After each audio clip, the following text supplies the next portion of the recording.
Os republicanos e republicanas saímos este 14 de abril á rúa para berrar fora os Borbóns, que é o lema da convocatoria da manifestación. Fora os Borbóns, que é o mesmo que dicir fora a monarquía.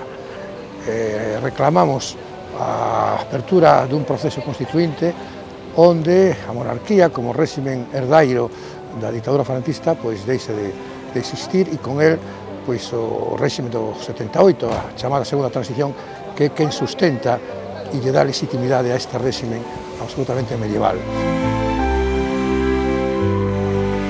Reclamamos tamén que as organizacións políticas, sindicais e veciñais republicanicen a súa vida sindical e política, é dicir, que coloquen a República no marco das súas reivindicacións políticas, sindicais e tamén no marco dos seus programas políticos. Hai que republicanizar a vida social, a vida sindical, a vida política, a vida cultural. É dicir, sin o republicanismo activo e presente non hai forma de conseguir que a monarquía herdeira do franquismo, a monarquía borbónica, saia das nosas vidas públicas e da nosa vida política.